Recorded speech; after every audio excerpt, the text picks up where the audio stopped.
Many people were skeptical when Pokemon Sword and Shield released, as it did some things differently compared to the previous main series Pokemon games, like cutting the National Dex for instance. However, when it came to including a post-game, Generation 8 stayed true to the franchise, as there's plenty to do after defeating Leon in the Champion Cup.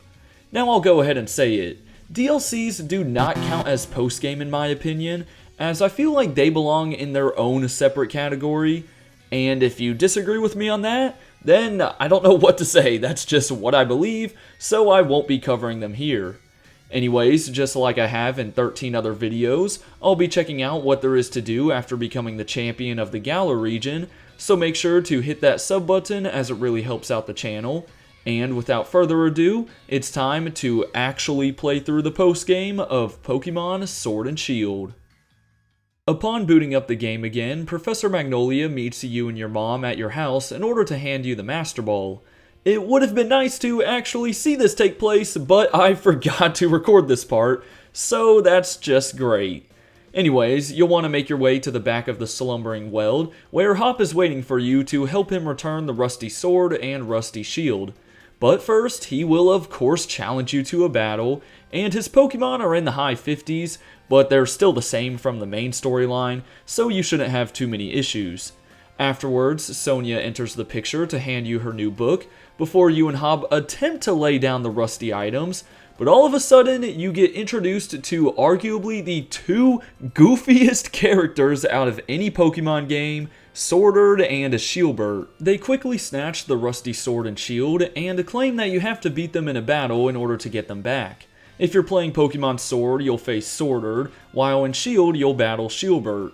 Hop will obviously take on the one you don't fight, but in classic Hop fashion, he loses, allowing for either Swordard or Shielbert to get away with the Rusty Sword or Rusty Shield. Yeah, this whole plotline in the postgame could have been avoided if Hop just didn't completely sell. Back in the Pokemon lab in Wedgehurst, Sonia will introduce you to her new assistant, before lending you a power spot detector, allowing you to see the areas on your map where unusual Dynamax activity is taking place, thus beginning the wild goose chase around Galar. The first stop is Turffield, where you'll team up with Hop, Milo, and Piers to take down a Dynamax Serena. Upon beating it, Milo will hand you his rare league card, before Swordard and Shielbert pop in to talk about how they're celebrities or whatever, and explain that their mission is to bring out the true nature of Zacian and Zamazenta. The next two locations are the Hulberry Gym and Motostoke Gym, where the ragtag team of you, Hop, and Piers teams up with Nessa and Kaboo to deal with a Dynamax Gyarados and Dynamax Torkoal respectively. After receiving Nessa's and Kaboo's rare league cards, it's time to head back to Sonia's lab, where a big plot twist takes place. Apparently, Sonia's new assistant, quote-unquote, was actually working with Swordard and Shielbert this whole time, as she gives them some wishing stars, allowing them to continue with their plan. You and Hop retaliate by challenging the duo to a double battle, but even after defeating them, they run off to wreak more havoc in the other Galar gyms. See, Hop, it wasn't so hard to win, was it? Anyways, for the next set of gyms, you'll have to fight the Dynamax Pokemon on your own, as apparently there are multiple running around, causing you, Hop, Piers, and the gym leader to split up.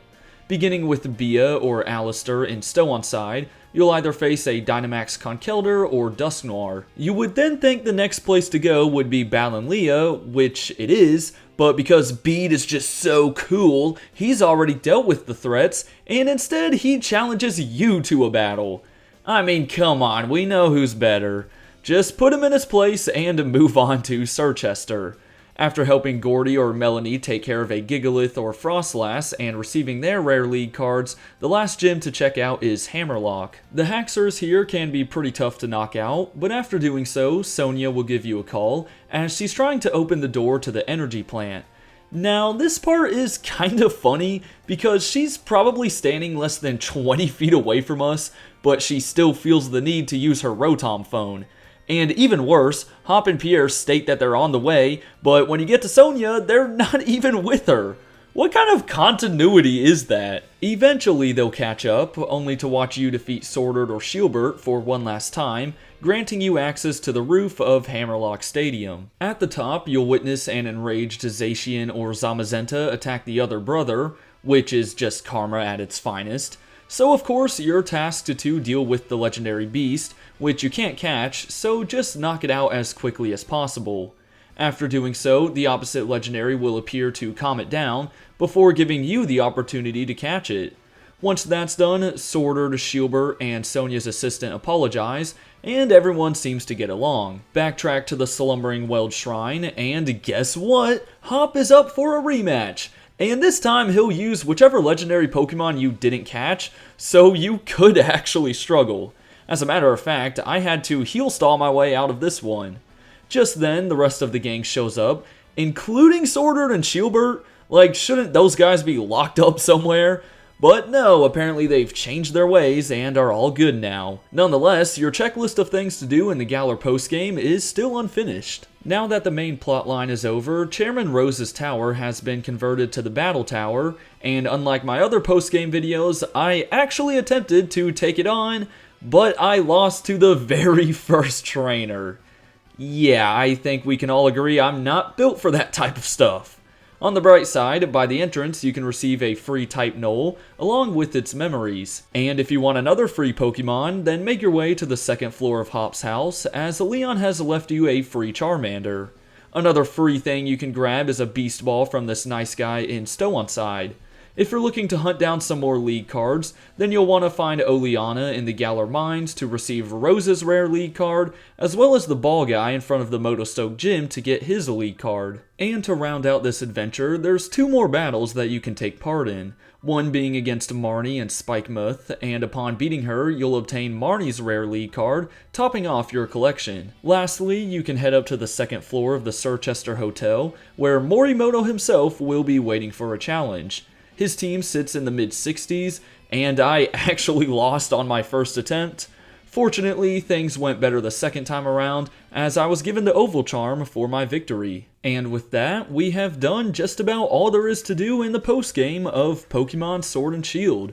Nowadays, it seems like the general opinion is that the Pokemon games on the Switch don't really feature a good postgame, or any at all, thanks to the inclusion of DLCs. However, I gotta say, I thoroughly enjoyed Pokemon Sword and Shield's postgame, as there was another mini storyline to deal with, and you know I like myself a good plot-driven postgame, even if it can be a little goofy at times. Nonetheless, I think Sword and Shield may have one of the better postgames, or at least it's in the middle of the pack, but let me know what you guys think in the comment section below. For now though, have a great rest of your day, and until next time, deuces!